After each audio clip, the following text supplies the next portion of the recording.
गुरुचरित्र अध्याय 32. श्री गणेशाय नमः. श्री सरस्वते नमः. श्री कुलदेवताय नमः. श्री गुरुभ्यो नमः. बृहस्पती सर्व देवांना पतिव्रतेचे आचरण कसे असावे ते सांगत होते. पुढे त्यांनी सहगमनाची फलश्रुती सांगितली. नंतर देवगुरूंनी विधवा स्त्रियांच्या आचरणाविषयी सांगितले. तेव्हा देव आणि ऋषीवर त्यांना विचारते झाले. तो वृत्तांत श्रोते हो, एकाग्रचित्तेने श्रवण करावा. एखाद्या स्त्रीचा पती तिच्यासोबत नसताना मृत्यू पावला तर त्या विधवेने सहगमन कसे करावे, किंवा जर ती गरोदर असेल किंवा तहाने मूल असेल तर त्या स्त्रीने वैधव्यास काय करावे असे देवाने विचारले. देवांचे वचन ऐकून बृहस्पतींनी त्यांचे शंका निरसन विस्तारपूर्वक केले. त्याविषयीचा वृत्तांत देखील एकाग्र मनाने श्रवण करावा. पती जवळ असताना तो मरण पावल्यास सहगमन करावे हे खरे असले तरीही स्त्री जर गरोदर असेल तर सहगमन करू नये. तहाने मूल असणाऱ्या विधवेने सहगमन करणे हे मोठे पाप होय. पती दूरदेशी असताना मृत झाला असल्यास स्त्रीने सहगमन करू नये. तिने वैधव्यात विधीपूर्वक आचरण ठेवून पुढील आयुष्य घालवावे. ते सहगमना इतकेच पुण्यदायी आहे. वैधव्यातील आचरण शास्त्र समत्रीतीने करणे हे देखील पुण्यप्रद आहेत. पती मरण पावल्यावर तिने केशवपन करावे. ज्या विधवा स्त्रिया केस ठेवतात त्यांच्याविषयी जाणून घ्या. त्या आपल्या केसाने स्वपुरुषाला बांधून नरकास नेतात, म्हणून केशवपन करणे योग्य आहे. तिने रोज स्नान करावे आणि एक वेळ भोजन करावे. तिने एकच धान्य शिजवून खावे. तसेच 3 दिवसांनी एकदा उपवास करावा, अथवा 5 दिवसांनी, 15 दिवसांनी किंवा महिन्याने 1 दिवस उपवास करावा, किंवा चांद्रयान व्रताने भोजन करावे. अर्थात शुक्ल प्रतिपदेस 1 घास, द्वितीयेस 2 घास असे वाढवीत, पौर्णिमेस 15 घास आणि कृष्ण प्रतिपदेस 14, द्वितीयेस 13 असे करत अमावस्येस उपवास करावा. शक्तीहीन असल्यास एका धान्याचा एकच पदार्थ खावा, किंवा फलाहार करावा, किंवा केवळ शाकभाजी खावी, किंवा केवळ दूध घ्यावे. मात्र आपले प्राणरक्षण होईल, श्वासोच्छवास चालेल एवढेच प्यावे. जी विधवा पलंगावर निद्रा घेते ती पतीला रवरव नरकात घालते आणि पतीसह निरंतर नरक यातना भोगते. तिने मंगल स्नान करू नये, अंगमर्दन करू नये, सुगंध, विडा, फुले वगैरे तिने वर्ज करावे. जी विधवा पुत्रहीन असेल तिने स्वतःस पुत्र समजून पतीचे तर्पण करावे. तीळ, दर्भ, कुश इत्यादींचा उपयोग करावा. गोत्राचे नाव उच्चारावे. तिने नित्य विष्णुपूजा करावी. आपल्या चित्तात पतीचे रूप आठवून विष्णू हाच आपला पती आहे अशी धारणा मनाशी बाळगून पूजा करावी. स्वतःचा पती असताना त्याच्या आज्ञेनुसार ती जशी वागत असे त्याच आज्ञा विष्णूच्या आहेत असे समजून वागावे. तीर्थयात्रा, उपवास, व्रते आदी तिने विष्णूच्या आज्ञेप्रमाणे अथवा पवित्र ब्राह्मण किंवा गुरु यांच्या आज्ञेप्रमाणे करावी. स्वतः सुवासिनी असताना ज्या वस्तू आपणास प्रिय होत्या त्या तत्परतेने विद्वान ब्राह्मणांची पूजा करून त्यांना अर्पण कराव्या. वैशाख, माघ व कार्तिक महिन्याचे आचरण विशेष असते. तीर्थक्षेत्री विष्णूचे स्मरण करून माघ स्नान करावे. वैशाखात पाण्याचा कुंभ दान करावा. कार्तिकात दीपदान करावे. ब्राह्मणांना तूपदान आणि यथाशक्ती दक्षिणा द्यावी. माघ मासात ब्राह्मणाला तीळ व तुपाचे दान द्यावे. वैशाखामध्ये अरण्यात स्वच्छ पाणी मिळेल अशी पानपोळी घालावी. शंकरावर स्वच्छ पाण्याची संततधार ठेवावी. सुगंधादी द्रव्यांनी शिवपूजा करावी. हे फार मोठे पुण्य आहे. ब्राह्मणांच्या घरोघरी झेपेल तसे पाणी घालावे. जेवणाच्या वेळी म्हणजे अतिथी येण्याच्या वेळी विद्वान व्यक्तीला अन्न द्यावे. तीर्थयात्रेला जाणाऱ्या लोकांना छत्री व पादत्राणे द्यावीत. यात्रेकरू आपल्या घरी आले असता त्यांचे चरण धुवावे. त्यांना पंखाने वारा घालावा. नेसायला वस्त्रे द्यावे. गंध लावावे. कर्पूरयुक्त विडा खाण्यास द्यावा. यथाशक्ती पाण्याचे भांडे द्यावे. आंब्याचे पणे, द्राक्षे, केळी अशी फळे ब्राह्मणांना द्यावी. ब्राह्मणांना दान देताना पतीचे स्मरण करून पतीचे कल्याण व्हावे असा संकल्प करावा. येणे परी धर्म करावा. कार्तिक मासात सातू या एकाच धान्याचे अन्न खावे. वांगे, शेवगा, सुरण, तेल आणि मध वर्ज करावा. काशाच्या भांड्यात जेवू नये. द्विदल धान्य वर्ज करावे आणि मन पवित्र राखावे. तसेच पळसाच्या पानाच्या पत्रावळीवर जेवावे आणि जे काही व्रत केले असेल त्याप्रमाणे उद्यापन करावे. तुपाने भरलेले काशाचे भांडे ब्राह्मणाला दान करावे. भूमीवर झोपण्याचे व्रत केले असल्यास मंचक ब्राह्मणाला दान करावा. जो पदार्थ वर्ज केला असेल त्यास ब्राह्मणाला दान द्यावे. तसेच महिनाभर रसाळ पदार्थ वर्ज करावे. दही व दूध वर्ज करावे आणि त्याचे दान करून उद्यापन करावे. शक्य असल्यास गायीला अलंकार घालून तिचे दान करावे. बृहस्पती देवांना म्हणाले, दीपदान करण्याचे व्रत विशेष विख्यात आहे. त्याची थोरवी अपार आहे. दीपदानाच्या 16व्या भागाची बरोबरी अन्नदानाने होत नाही, म्हणून अतिशय फलदायक असे दीपदान आहे. संपूर्ण माघ महिन्यात सूर्योदयाच्या वेळी दररोज स्नान करण्याचे व्रत धरावे. लाडू, खजूर व इतर पक्वान्ने करून दक्षिणेसहित ब्राह्मणांना दान करावे. साखर, मिरी, वेलचीसह तुपात तळलेले वडे तपस्वी भोजन वाढावे. थंडीपासून रक्षण व्हावे म्हणून ब्राह्मणाला शेकोटीसाठी लाकडे द्यावी. योग्य त्या ब्राह्मणाला निजण्यासाठी पलंग द्यावा. तसेच ब्राह्मण वर्गास लाल व विचित्र रंगाचे वस्त्र, कांबळे वगैरे द्यावे. थंडीचे निवारण होण्यासाठी उष्ण औषधे द्यावी. तसेच वेलची, कापूर यांनी युक्त विडा द्यावा. 1 वर्षभर पुरेल इतके अन्नदान करावे. ब्राह्मणाला घर द्यावे. जे तीर्थयात्रेला जात असतील त्यांना पादत्राणे द्यावी. गंध, परिमल, फुले यांनी विष्णूची पूजा करावी. रुद्राचा पाठ म्हणून शंकरावर अभिषेक करून त्याला प्रसन्न करावे. धूप, दीप, नैवेद्यासह शंकरांची 16 उपचारांनी पूजा करावी. दीपमाळ प्रदीप्त करणे शंकराला प्रिय असते. तसेच भक्तिभावाने गंध, सुगंध, तांबूल दान, कापूर आणि लवंगादी वस्तूचे दान करावे. आपला पती नारायण स्वरूप आहे असा ध्यानयुक्त संकल्प करून भक्तीने मनोभावे त्याची पूजा करावी. विधवा स्त्रीने नियमानुसार वागावे. बैलावर बसू नये. चोळी वापरू नये. पांढरे वस्त्र वापरावे. लाल, काळे, विचित्र वस्त्र नेसल्याने दोष लागतात. आणखी एक व्रत म्हणजे मुलाच्या मनाप्रमाणे वागावे. आत्मा पुत्र रूपाने जन्मास येतो, म्हणजे स्त्रीचा पती तिचा पुत्र म्हणून जन्म घेतो असे श्रुतीचे वचन आहे. पतीपासूनच पुत्राचा जन्म होतो म्हणून तिने पुत्राच्या आज्ञेत राहावे.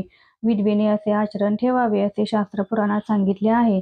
ज्या स्त्रिया शुद्ध भावनेने असे आचरण ठेवतील त्यांना सहगमन केल्याचे पुण्य मिळेल. एखाद्या स्त्रीचा पती पापी असून मरणोत्तर नरकात पापाची फळ भोगत असेल आणि त्याची विधवा स्त्री जर वरीलप्रमाणे शुद्ध आचरण ठेवत असेल तर ती आपल्या पतीला नक्की स्वर्गप्राप्ती करून देईल. अशा प्रकारे बृहस्पतींनी सर्व देवांना अवगत केले आणि पतिव्रतांमध्ये सर्वश्रेष्ठ म्हणून लोपामुद्रेची प्रशंसा केली. जेवढ्या पतिव्रता स्त्रिया आहेत त्यांना भागीरथी, गंगा मानावे आणि त्यांच्या पतींना शंकर समजावे. बृहस्पतींचे हे वचन त्या मुनीने दत्त ब्राह्मणाच्या पत्नीला सविस्तर सांगितले आणि म्हटले, बाळ, आता तुझ्या मनाला जे योग्य वाटेल ते तू कर. तुझ्या दुःखांचा त्याग कर आणि माझे बोलणे लक्षात घे. मी तुला परलोकी उत्तम गती प्राप्त होण्यासाठीचे साधन सांगितले आहे. तुझ्यापाशी धैर्य असेल तर तू पतीसोबत सहगमन कर अथवा विधवा म्हणून तू योग्य आचरण केलेस तरी तुला तितकेच पुण्य लाभेल. तुला जे योग्य वाटते ते मला सविस्तर सांग. तिच्या मस्तकावर हात ठेवून तो आस्थेने विचारता झाला. त्या स्त्रीने त्याला नमस्कार करीत कारुण्यपूर्ण शब्दांनी त्याची विनवणी केली. हे श्रेष्ठ योगीवरा, तुझा जय जयकार असो. तूच माझा पिता, बंधू, तूच जनक जननी आहेस. तूच माझे प्राण व मन रक्षण करणारा आहेस. मी इथे परदेशी आले आहे. माझे भाऊबंद माझ्याजवळ नाही. तू भेटलास आणि माझा परमार्थ साधला. तू माझ्या अंतकाळीचा सहाय्यकर्ता आहेस. तू दोन्ही मार्ग सांगितले. त्यातील वैधव्य दशा आचरण्यास अत्यंत कठीण आहे. स्वामी, ते मला झेपणारे नाही. मी तरुण आहे. माझ्या देहाला सौंदर्य आहे. माझ्या शरीरासंबंधी निंदा व अपकीर्ती होणे शक्य आहे. पती सहगमनात अपार पुण्य आहे असे मला वाटते. स्वामी, मी पतीसह निर्धारपूर्वक गमन करेन. असे म्हणून स्त्रीने मुनिवर्यांच्या चरणांवर मस्तक ठेवून नमस्कार केला आणि स्वामी, या संसार सागरात बुडत असताना तूच मला तार अथवा मार, असे ती म्हणाली.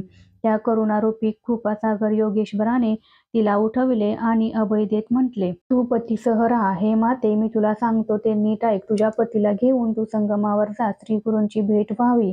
पतीला आरोग्य प्राप्त व्हावे म्हणून भक्तिभावाने तुम्ही दुरून आला आहात. विधिलिखितानुसार तू होणे ही तो ब्राह्मणाची करणी. काळाला अजून कोणी जिंकले नाही. जसे ईश्वर करतो तसेच घडते. ब्रह्मलिखितात आहे तसेच घडते. जे कारण असेल तसेच कार्य घडते असे वेदवचन आहे.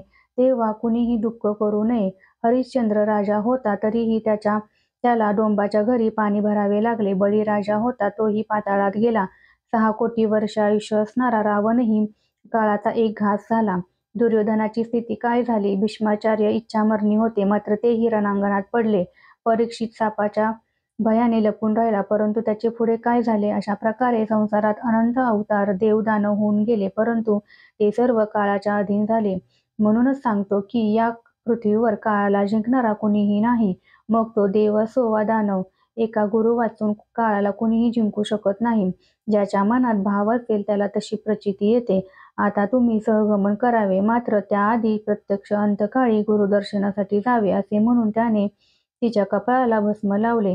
तसेच तिला 4 रुद्राक्षे दिली आणि तो श्रेष्ठ योगी तिला म्हणाला, 2 रुद्राक्षे तुमच्या गळ्यात बांधा आणि अन्य 2 रुद्राक्षे तुमच्या पतीच्या कानांना बांधा. त्यानंतरच दहनादी कार्य करावे.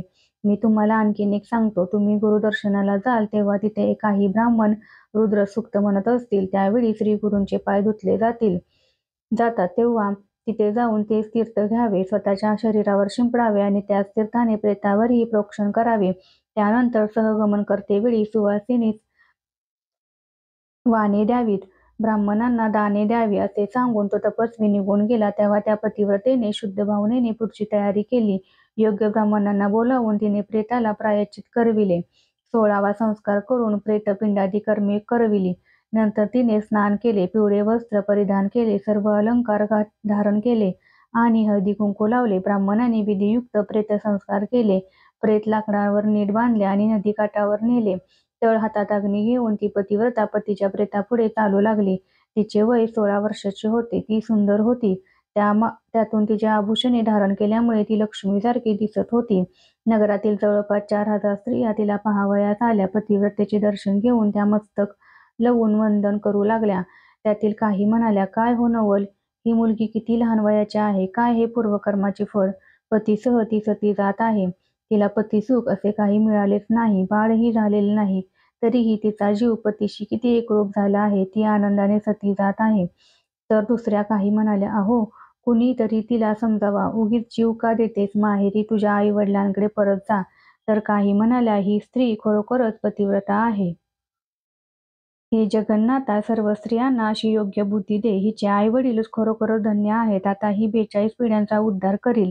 प्रेतापुढे चालताना प्रत्येक पावलागणिक एक अश्वमेध करण्याचे पुण्य तिला लाभणार आहे. तोवर ती स्त्री पतीच्या प्रेतासह नदीतीरावर गेली. तिने अग्निकुंड तयार करून त्यात गोवऱ्या व लाकडे टाकली. अग्निकुंडाजवळ तिने प्रेत ठेविले आणि सुवासिनींना बोलावून वाणी दिली. सुपे, चोळी, हळद, काजळ, मंगळसूत्र व गळेसर आदी वस्तू तिने सुवासिनींना दिल्या. सुगंधी द्रव्ये व फुले यांनी सुवासिनींची पूजा केली. तसेच ब्राह्मणांना द्रव्य दान केले. पुढे तिने सर्वांना नमस्कार केला आणि "मी माहेरी जाते. माझ्यावर लोभ असू द्या," असे म्हटले. शूलप आणि शंकर माझा पिता आणि गौरी माझी माता आहे. त्यांनी मला प्रेमाने बोलाविले आहे. दिवाळ सणाकरता मी पतीसमवेत माहेरी आईकडे जात आहे. तेव्हा लोभ असू द्या. जे लोक तिच्यासोबत नदीपर्यंत आले होते त्यांनी ती म्हणाली, "आपण आता गावात परत जावे. माझ्या सासू-सासऱ्यांनी जर काही विचारले तर त्यांना हे काही सांगू नका, अथवा तेही जीव देतील आणि अकारण वंशहत्या घडेल. त्यांना तुम्ही सांगा, तुमचा पुत्र व सून तीर्थक्षेत्री राहिले असून ते खुशाल आहेत. श्रीगुरूंच्या जवळ भीमेच्या तीरावर त्यांचे वास्तव्य आहे. मी गुरुदर्शनासाठी इथे आले. माझ्या पतीला बरे वाटत असून आम्ही इथेच आनंदाने राहत आहोत, असे तुम्ही आमच्या घरी सांगा. आणि हेच तुम्ही माझे सासू-सासरे, आई-वडील, इष्ट-सोयरे वगैरेंनाही सांगा." तिचे बोलणे ऐकून लोकांना दुःख वाटले. मात्र ती पतीच्या प्रेताजवळ हसतमुखाने उभी राहिली. लोक अग्निकुंडात गोवऱ्या, लाकडे वगैरे घालीत होते. तोच तिला त्या श्रेष्ठ योग्याने केलेला उपदेश आठवला. मग तिने 2 रुद्राक्ष काढली आणि प्रेताच्या कानांना बांधली. 2 आपल्या गळेसराला बांधले आणि ब्राह्मणांना विचारले, "श्रीगुरूंची मूर्ती कशी आहे ते पाहण्याचा मी माझ्या मनाशी संकल्प केला आहे. स्वामींचे दर्शन घेऊन मी लगेचच परत जाईल. आपण आज्ञा दिल्यास मी लवकरच परत येईन," असे ती म्हणाली. तिची विनंती ऐकून सर्व ब्राह्मण म्हणाले, "जा, मात्र सायंकाळ होण्याच्या आधी लवकर ये." ब्राह्मणांना असे विचारून निघालेली ती स्त्री संगमावर, जेथे नारायणरूपी श्री नृसिंह सरस्वती होते, तेथे गेली. तेव्हा तिच्यासोबत नगरातील स्त्री-पुरुष व ब्राह्मणही गेले. नगरजन त्या पतिव्रतेचे कौतुक व नवल करीत होते. जाताना वाटेत ती स्वामींना उद्देशून स्तवन करू लागली, "हे नरसिंह स्वामी, माझे पूर्व भाग्यच नाही म्हणूनच आपण मला अवेर केला. तू सर्वेश्वर दाता, शरण आलेल्यांना आधार देणे तुझे ब्रीद आहे. पण माझ्या कर्मातच त्याचा लाभ नाही म्हणून ते लाभत नाही. तू सहज लीला म्हणून रजोगुणाने त्रिभुवनांची रचना करतोस, सत्वगुणाने सृष्टीचे रक्षण करतोस, तमोगुणाने सर्व जीवांचा प्रलय घडवून आणतोस. तूच तिन्ही गुण आणि तूच त्रयमूर्ती होतोस. तुझ्याजवळ सर्व सिद्ध्या आहेत. नवनिधी तुझ्या आश्रयास राहतात. आमची बुद्धी कोती आहे म्हणूनच तू आमचा अवेर केला आहे. एखाद्या माणसाने त्रास दिल्यास आणि राजाकडे त्याची तक्रार केल्यास त्याचे पारिपत्य करण्यास राजाकडून सहाय्य मिळते. कुण्या माणसाला रोग झाला तर त्याला वैद्याकडे नेले असता ते लगेचच औषध देऊन त्याला बरे करतात. तू त्रयमूर्तीचा अवतार आहेस आणि भक्तांना तुझा मोठा आधार आहे अशी तुझी कीर्ती झाली आहे. परंतु मी 20 गावांइतके अंतर चालत तुझ्या भेटीस आले. तुझे ध्यान करताना मी माझ्या मातापित्यासही विसरले. हा माझा अपराध घडला. तूच आई आणि तूच वडील होशील म्हणून तुझी भेट झाल्यास माझ्या पतीला बरे वाटेल या आशेने मी धावत आले. माझ्यासारख्या अन्य स्त्रिया मुलाबाळांसह सुखाने नांदत आहेत. मात्र मी केवळ दगड आहे. मला पुत्रही नाही. माझा पती नित्यरोगी. मग मला मूल कसे होणार? तीच इच्छा धरून मी येथे आले. पती निरोगी होईल आणि मला पुत्र होतील अशी आशा धरून हे कृपासिंधू मी इथवर आले. आणि खरोखरीच माझे मनोरथ पूर्ण झाले. माझा पती बरा झाला. मला अनेक पुत्र झाले. स्वामी, हे नवलच घडले. माझा मनोरथ पूर्ण झाला असून मी निरोप घेण्यास आले आहे. आता तुझी कीर्ती सांगण्याकरता आम्ही परलोकी जात आहोत. असे मनात म्हणत व ध्यान करत ती अमरच्या संगमापाशी आली. तिथे पिंपळाच्या वृक्षाजवळ तिला स्वामी दिसले. ती दूर उभी राहिली आणि तिने श्रीगुरूंना साष्टांग नमस्कार घातला. तेव्हा श्रीगुरूंनी आशीर्वाद दिला. तुझे सौभाग्य अढळ राहो. त्यांनी असे म्हटले तेव्हा तिने पुन्हा एकदा नमस्कार केला. तेव्हा स्वामी पुन्हा म्हणाले, अष्टपुत्रा भव. स्वामींचा हा आशीर्वाद ऐकून सर्वजण हसू लागले. त्यांनी श्रीगुरूंना सविस्तर सर्व काही सांगितले. तेथील ब्राह्मण म्हणाले, तिचा पती मरण पावला असता ती सुवासिनी कशी राहील? त्याचे प्रेत स्मशानात नेले आहे. सती जाण्यासाठी निघालेली ही स्त्री तुमचा निरोप घेण्यासाठी आली आहे.